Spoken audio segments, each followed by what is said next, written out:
Broadcasting from the business capital of the world, this is the Podcast Business News Network.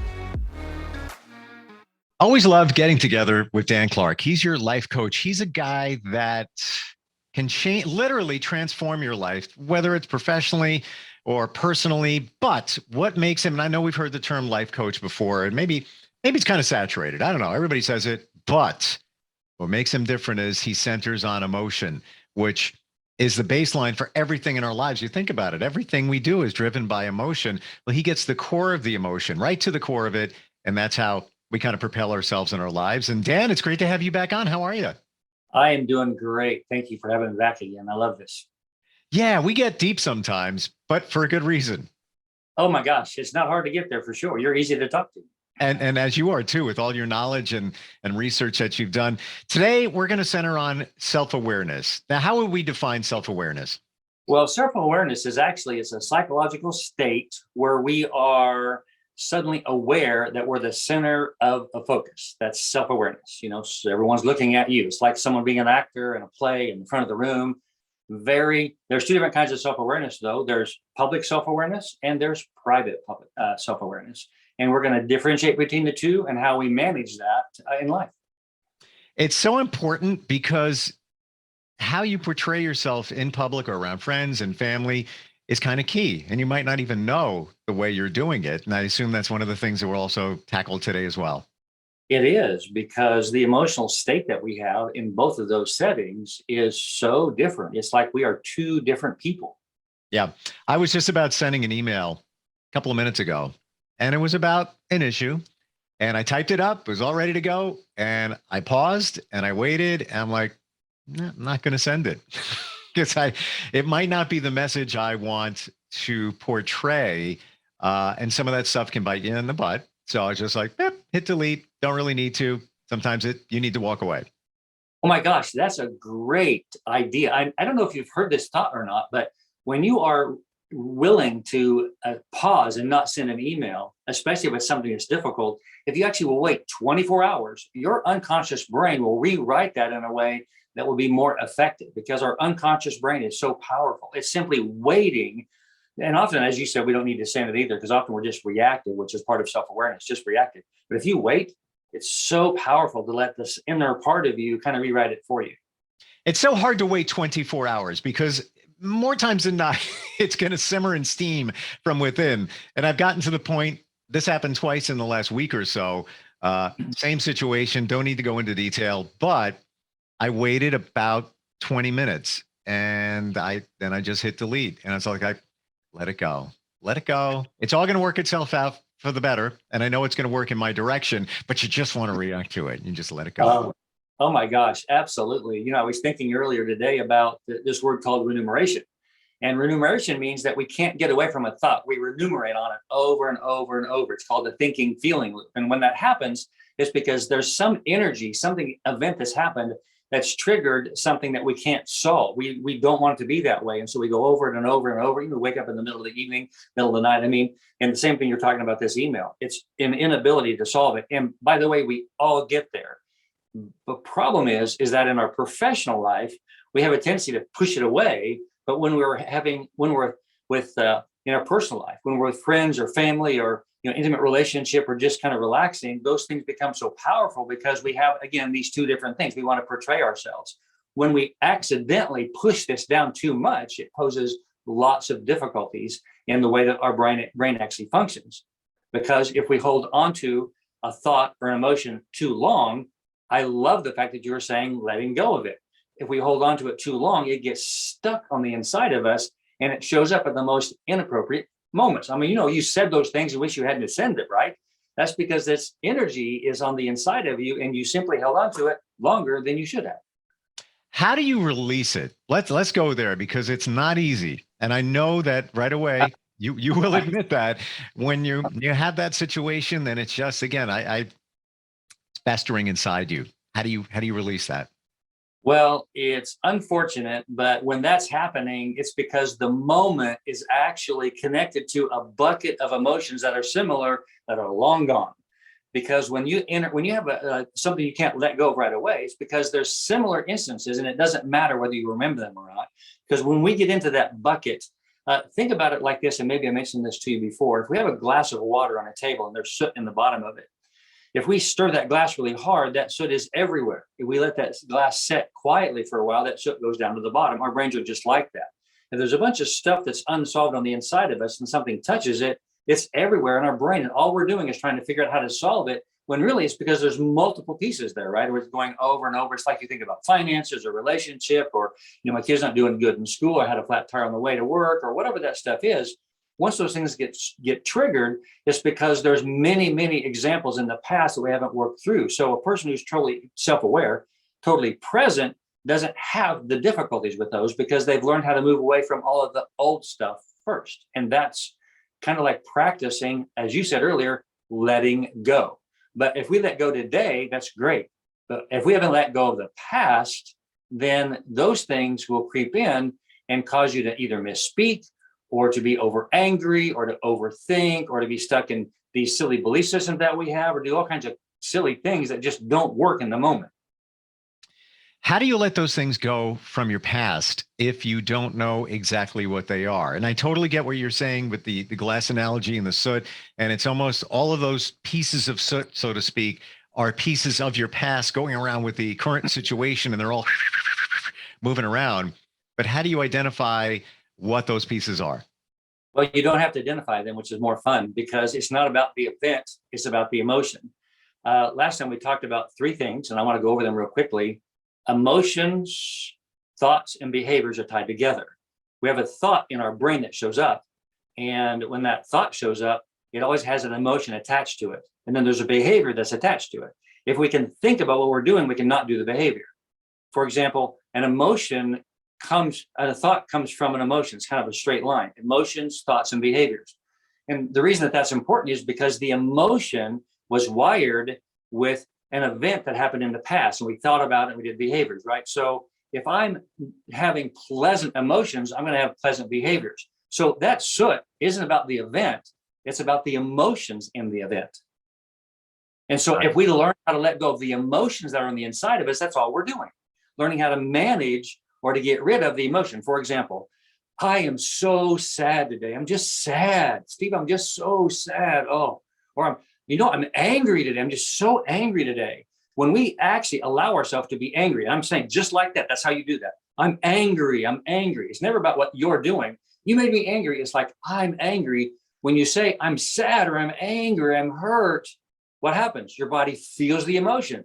And emotion that's felt passes through the cell wall. It's fascinating. And so since you feel it, it actually goes away. And when you're doing that, it's emptying that bucket, or that soot gets less and less, because you're lowering the energy inside you. Because when you feel hurt, all of the hurt from the past goes away at the same time the current hurt goes away. Wow. Powerful stuff to know. You got to practice it. I'll be personal without getting into too much detail, dealing with some stuff in my situation. And I've worked to reframe my mind in my situation that I'm going to win. In my situation, I am going to win. That's it. And I am. And it's even funny. I told a friend of mine who's, kind of a soul sister, I call her that. And she makes up these screensavers, and it's going to probably be reversed as we look at it, but it says conquer. And that's when that's my brain. That's my mentality. I'm going to conquer. And I know it sounds kind of corny. I'm super humble. I don't have an ego. We all have egos, but I don't have a big ego. But that's my mentality. It's like, yeah, I got this. All right. It's going to be okay. Because I feel it inside that it's going to be okay. Well, that is exactly what I'm talking about. Because here's what's really good about that is what you're doing is when the unpleasant feeling shows up, you transition it into, I'm going to be okay. I'm going to conquer. That's exactly what we're talking about. However, before you get to that place, if you overreact, when in a situation where you are bigger than you really need to be in the moment, right? That's because all this, like this soot, all shows up. So in order for you to be able to not do that, we have to, first of all, be thinking about what do I react to and why, and letting go of that. Because if we don't let go of that, then I can say all I want to, I'm a good person, I'm going to be successful, I'm going to do what I want, I'm going to be a great person. But then when I'm reacting in a big way when things are happening to me, that means that I really haven't let go of the old stuff. So those two things are wired together. So at the same time that I'm practicing being who I want to be, because I just can't say, I'm going to be wonderful. Like I can say to myself, I'm a car, I'm a car, I'm a car. I'm never going to be a car, even though I'm in a garage, right? Because if I don't let go of, if I'm not self-aware that I'm reacting, then or reacting to the moment, then it means that I'm not really dealing with the stuff that's preventing me from becoming who I want to be. And not to make this complicated, but it's the things we don't know about ourselves that prevent us from being emotionally healthy. And that's when you say, I don't want to feel this. No, I want to feel this.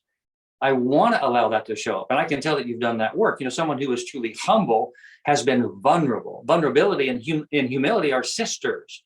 Vulnerability is my willingness to experience the emotion in the moment. I just don't have to tell you. Oh, humility is my willingness to experience my greatness, but knowing that I'm also never going to be better than someone else.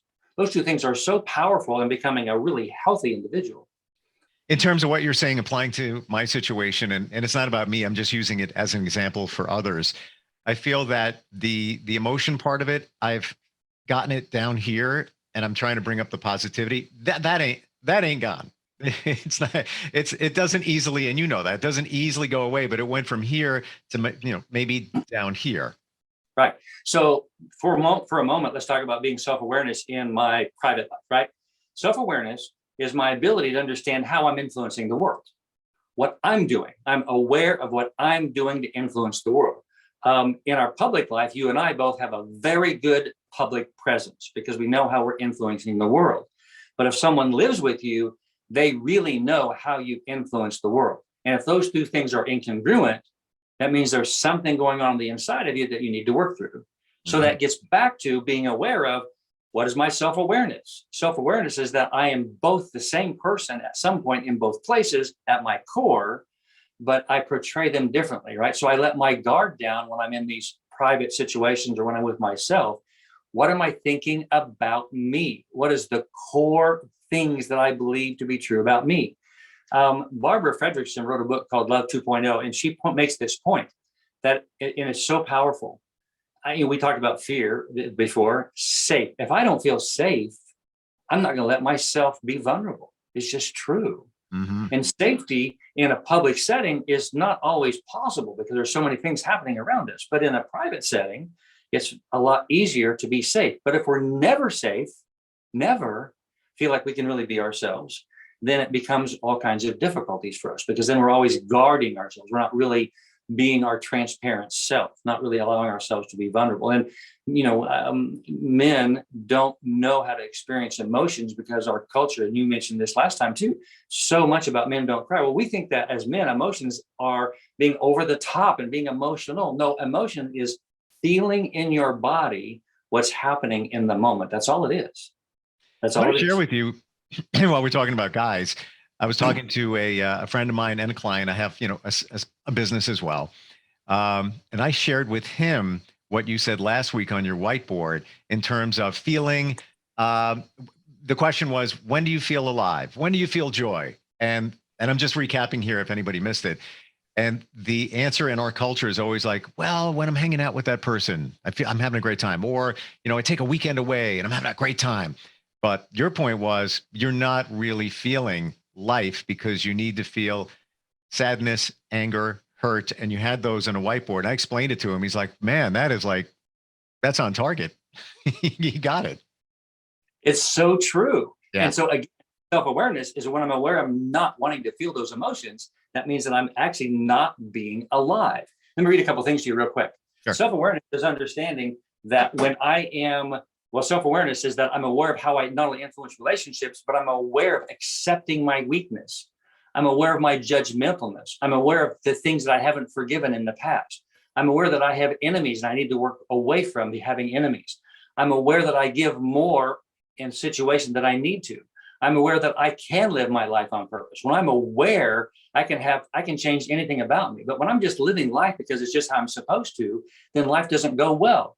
So becoming aware of what's actually happening, how you're behaving is so powerful in any type of transformation. So we usually start with becoming aware of, what am I thinking about me? And that gets back to, am I afraid? Like the biggest emotional juncture that I had, I was just looking over some of my notes 7 years ago when I started this journey personally about I had a hard time recognizing that I was always afraid. I was unsafe when I was growing up because I had to guard what's happening, right? And now as an adult, I portrayed everything like no one's going to harm me, right? Well, that's not vulnerability. I had No, to I'm going to recognize. ask you. I'm going to jump right in there because Yeah. I'm sharing, you're sharing. Hey, we're in therapy. We're all in therapy right now. Call it that, whatever. What were you afraid of back in the day? Well, I have some abuse in my childhood. And Okay. so that created this idea that I didn't want anyone to get close to me. And so I just have this ambivalence, right? And so I was more about, I'm going to harm you, but you're never going to harm me, right? And allowing myself to feel the harm and to accept the fact that I was hurt was revolutionary. The other thing that happened to me is that I'm so controlling that I was in this, let me tell you a really interesting story. A number of years ago, I was working with the Salvation Army and they were having a meal for about 5,000 people on a Thanksgiving. And 2 days before, me and the captain were setting up the auditorium, and I'm directing where they're going to put all the chairs and the tables. And he's looking at me, and that's a recognition moment where I realized that he was in charge when I was doing it. That was about 12 years ago before I started this journey. I'm in control. I'm no longer that way. I learned how I don't have to be that way because I'm willing to accept feeling weird and odd and feeling like things are uncomfortable, because the more I feel uncomfortable, the more, it's weird, but the more uncomfortable that I feel about things around me, that means I'm actually doing well. If I don't allow myself to feel uncomfortable, I'm never going to be healthy emotionally, because that uncomfortable feeling means that I'm in my real self. I'm in my person that is the most vulnerable and most connected with who I really am. Which is really the opposite of what one would think. Mm-hmm. So my granddaughter's 3, and we were eating a meal with her the other day at a restaurant, and she wanted to get down. I didn't let her get down, and she just starts wailing at the top of her voice. Oh, I enjoyed every moment of that because she is totally congruent. She's crying. I mean, she's not getting down and throwing a fit. She's just sitting there crying, solving her own pain. She didn't get what she wanted. I mean, everybody, the manager came by, the waitress came by, a cook came by, she okay? Yeah, I'm just going to let her cry it out, right? Pretty soon she sat on my lap and she was fine. Well, when a child is doing that, they are congruent. Authenticity means, self-awareness means that I need to be congruent. The same emotion on the inside needs to show up on the outside. Otherwise, we're faking it. Interesting thought. Now we got to take that and apply it. Say that one more time. I want to make sure that, I have it clear. Everybody else has it clear. Congruency is like a child. It's allowing the emotion on the inside to be the same on the outside. Now, I said earlier that vulnerability is about my willingness to feel the emotion. I just don't have to tell you. Vulnerability and congruency, again, are partners, because if I'm authentically who I want to be in the moment, I will feel the emotion, which is congruency. It doesn't mean I have to tell you what I'm feeling. I might be embarrassed or hurt or sad or somewhat irritated, but I feel it, right? I move through it. Let me give you a great example. Baseball, guy strikes out, right? Goes to the dugout, hits the wall. Next time he's up, hits a home run. If we're not able to move past negative thinking, we'll never be our most successful self. That's why our willingness to move through that pain, that's why he gets angry in the moment. Let's go with it. Ooh, right? They're taught how to do that. Because if they're thinking about how uncomfortable they are, or they're thinking about how they can't do this when they're up there batting, they're never going to score, right? It's this flow process. But in order for us to get there, we have to, first of all, be aware of how the majority of everything that we do is in our unconscious thinking. We're working with a guy who's a golfer, he's a good golfer. And we've been talking about how when he just lets go and lets it flow, he always does excellent when he's conscious about it, right? So we become self-aware so that we can be unconscious about what we're actually doing and just flow with the moment, because children don't pre-think. And we talked about it a moment ago, pre-thinking. If we are always already thinking, that's not self-aware. When you're having a conversation with someone, you're thinking before they even stop talking about what you're going to say, or you're thinking about what they're saying, judging them and deciding about what you're going to do with the conversation instead of listening. And this always already thinking means you're not self-aware of what's happening. You're not aware of what the things that are happening to you while they're talking. So you're not really connecting with them. You're just all about yourself. Would you say that somebody who does that maybe has self-esteem issues or confidence issues because they're always thinking ahead, like, what am I going to say next? What am I going to do next? Instead of being in the moment? Steve, that's fear. That's feeling not safe. It's just like that. Well, you're feeling vulnerable because you don't want to be in a situation where, all right, you say something and I'm like, What do I say? Yeah, and when that happens, of course, it depends on whether that's public or private. But when we don't feel safe, now I can, I don't misspeak. Very seldom do I ever say something that I have to take back, and that's because the congruency is there. I'm emotionally connected with myself. You know how you're like, oh, I wish I hadn't said that to them, right? That doesn't happen with me, and children don't do that either. And that's because they are connected with their inner self. Now, as we go through life, we learn how to put those emotions down and follow social constructs. We don't want to be embarrassed or be hurt, or we learn from our past experiences, right? We create belief systems. By the way, belief systems aren't born, they're learned. And so in this always already thinking, what we're doing is protecting ourselves so that we're not interested in connecting with someone. We're interested in getting our point across, which really, again, true healthy self-aware individuals are aware that how they're influencing the relationship or whatever, wherever they're at, is by being with the other person, not being with themselves, allowing the other person to speak, and they're just with the energy or the words that are coming toward them. When you're talking to, we mentioned before, enemies, right? And we all have people that have hurt us, or our perception of them is an enemy. And I've always, heard that phrase, keep your friends close, keep your enemies closer. What do you do in that situation where there is somebody, you're dealing with them and you know that they might not be as honest as they should be, or aligned with what you're aligned with? Well, the thing that we talk about when we're saying keep the enemy close, what I see that as making sure that you are able to be with them so that they don't misunderstand you and things don't get worse, right? At some point. That I have difficulty with that a little bit, because in personal relationships, you have boundaries. Why do we stay in a relationship that's harming us? That longer than we do? That's because we're afraid to move away from something that we're familiar with. So, this idea about when someone says something to you and you don't know how to deal with it, it's really because you're, first of all, they're out of line. And second of all, you don't know how to make it lightweight. Because when, I'm working with someone and they're kind of being hurtful to me, it's like, that's so funny that you would say that. That's amazing that you have the permission to say that to me. I love that. So maybe we should go a different direction. I don't really want to hear that right now. You're being out of order. Our willingness to be lightweight about it, which is innocent and childlike, not childish, is really where we're talking about being congruent, because children don't judge. They're just in the moment. They see things as true, as black and white, like that's a red car, right? Like you have a beard, or you have a blue shirt on, or look at that microphone. It's bright. I've never seen one like that, right? So when we are able to monitor or be with someone's words when they're being hurtful or when they're saying things that we don't really like, if we can be above what they're saying and be with the energy in it, it can still hurt. How that hurts. For example, if someone is very hurtful to me, I will say, ouch, that hurts. I do not like that. I do not like how I feel. Notice that I'm making it about me, because the emotions are in me. They didn't do anything. I just didn't like it, right? Because if it didn't matter to me, I wouldn't feel the emotion. So the more that we recognize self-awareness is about what's happening inside me, that's how we become super healthy and congruent and authentic. And if we can become aware of what I'm thinking about, which is, remember, the three emotions, thoughts, and behaviors, if we can be aware of what we're thinking about, then we can connect it with the emotion that we need to let go of. Powerful stuff. We're working on transforming your life. We have life coach Dan Clark with us today. We talk about expressing ourselves, talking to others, letting the inside of us come out.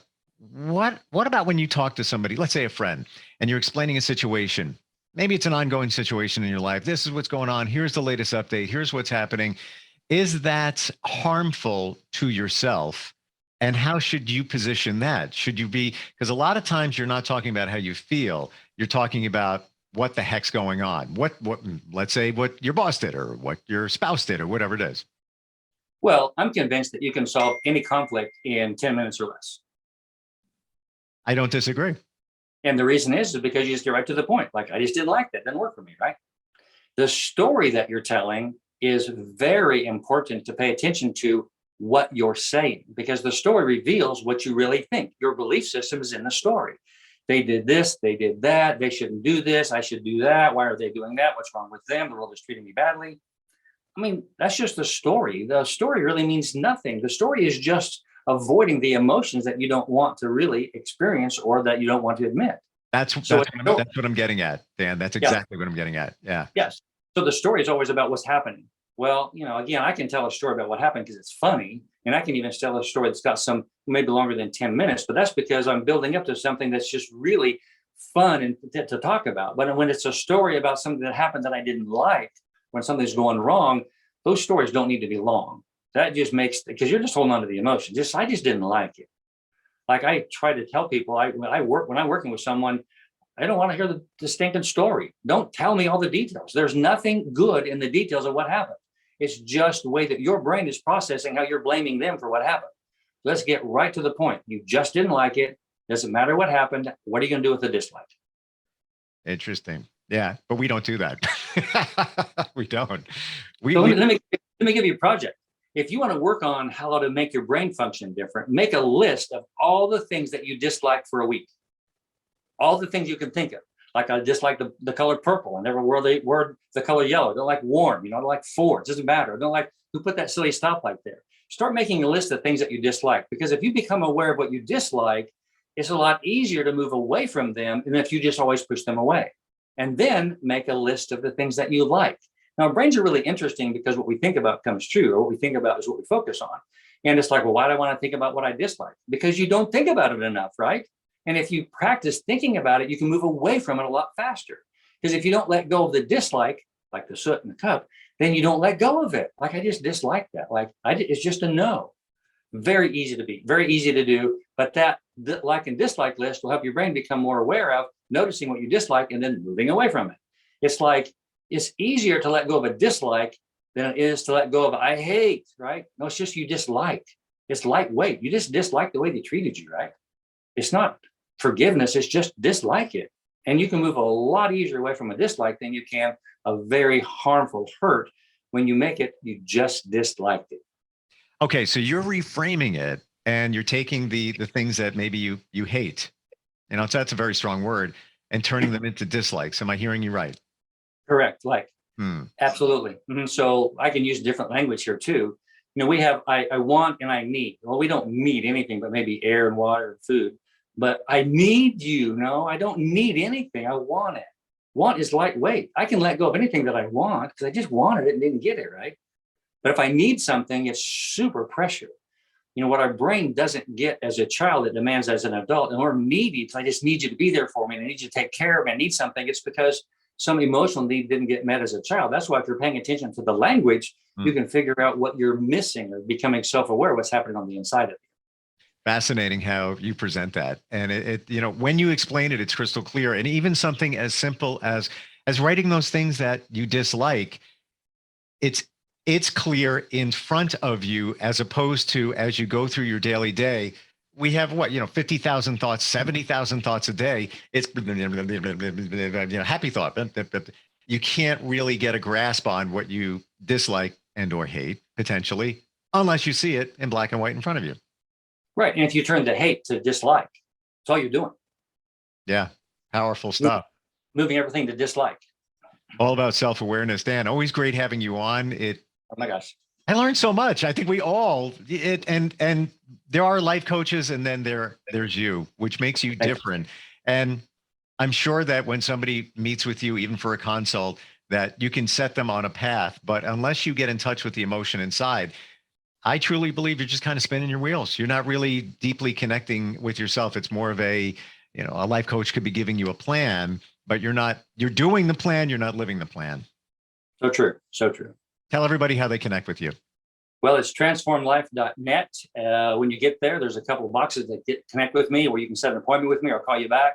I would love to spend time with you. The first hour is free. We'll just spend time thinking about where you're going. And if I can work with you, I would love that.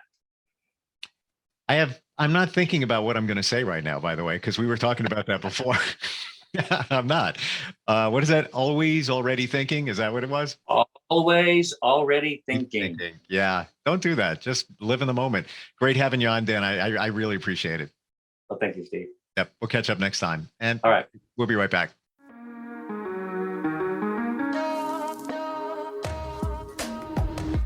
Broadcasting from the business capital of the world, this is the Podcast Business News Network.